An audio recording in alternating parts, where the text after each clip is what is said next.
Assalamualaikum warahmatullahi wabarakatuh. Perkenalkan, nama saya Reski Aulia Kadir, nomor stambuk 040202000569 dari kelas B8 Fakultas Hukum Universitas Muslim Indonesia. Baiklah, setelah mengikuti penjelasan materi tentang asas-asas hukum, saya akan menjawab tindak lanjut mahasiswa, yaitu pertanyaan pertama, apa fungsi hukum dalam hukum dan asas hukum dalam ilmu hukum? Fungsi asas hukum dalam hukum mendasarkan eksistensinya pada rumusan oleh pembentuk undang-undang dan hakim. Fungsi asas hukum dalam ilmu hukum hanya bersifat mengatur dan eksplisit atau menjelaskan. Tujuannya memberi ikhtisar tidak normatif sifatnya dan tidak termasuk hukum positif. Pertanyaan kedua, sebutkan 10 asas hukum dan uraikan apa yang dimaksud dalam asas hukum tersebut. Asas hukum yang pertama adalah asas erga omnes. Asas erga omnes adalah keputusan pengadilan mempunyai kekuatan hukum yang mengikat.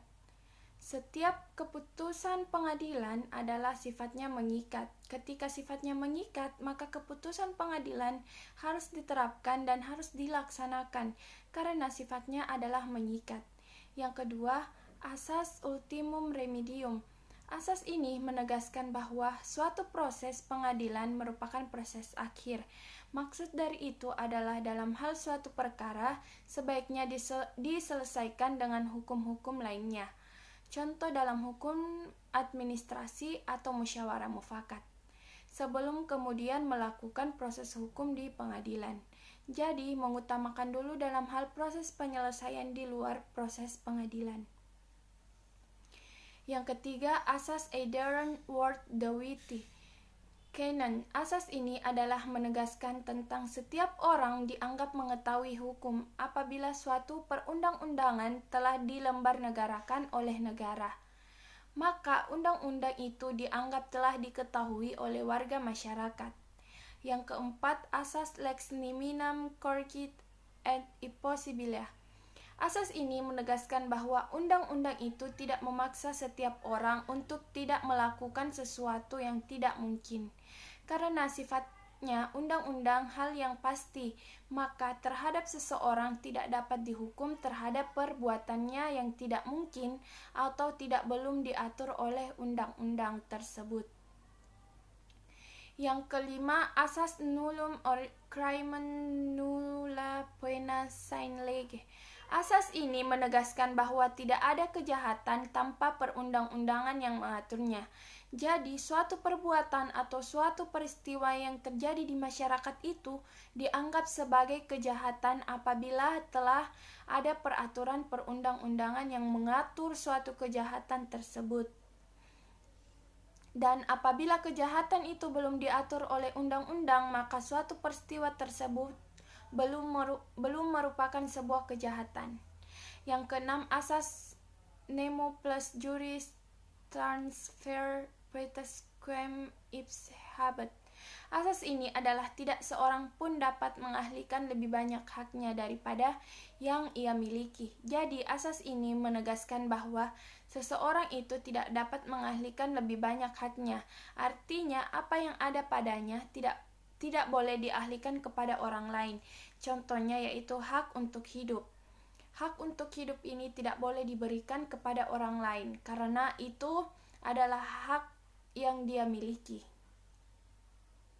Yang ketujuh, asas opinio necessitates. Asas ini menegaskan bahwa keyakinan atas sesuatu menurut hukum adalah perlu sebagai syarat untuk timbulnya hukum kebiasaan. Dalam hal contoh, hakim dalam memutuskan suatu perkara adalah sebuah keyakinan.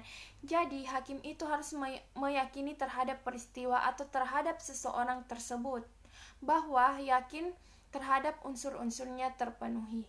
Maka keyakinan itu sebuah dasar timbulnya hukum, kebiasaan atau timbulnya suatu keputusan hakim. Yang kedelapan, asas qui quid et in territorio etiam et de territorio. Asas ini adalah asas hukum internasional yang mengatakan bahwa apa yang ada berada dalam batas-batas wilayah tunduk kepada hukum negara tersebut. Jadi, terhadap hukum yang berlaku dalam suatu batasan negara tersebut, maka setiap orang harus tunduk terhadap hukum yang telah diberlakukan pada negara tersebut. Yang kesembilan, asas testimonium de auditu, yaitu kesaksian dapat didengar dari orang lain. Jadi dalam hal suatu kesaksian dapat mendengarkan terhadap kesaksian bagi orang lain juga. Dalam hal ini, saksi itu adalah orang yang mengetahui secara pasti terhadap suatu peristiwa. Dan yang terakhir, asas George-Chogan. Asas ini adalah sebuah norma memiliki keutamaan dibanding dengan norma-norma lainnya. Jadi, ketika suatu perundang-undangan dalam pasal-pasalnya mengatur suatu norma-norma yang memiliki suatu nilai keutamaan, maka dibanding dengan norma-norma lainnya. Itulah yang dapat saya jelaskan mengenai tindak lanjut mahasiswa ini. Kurang dan lebihnya mohon dimaafkan. Sekian dan terima kasih. Wassalamualaikum warahmatullahi wabarakatuh.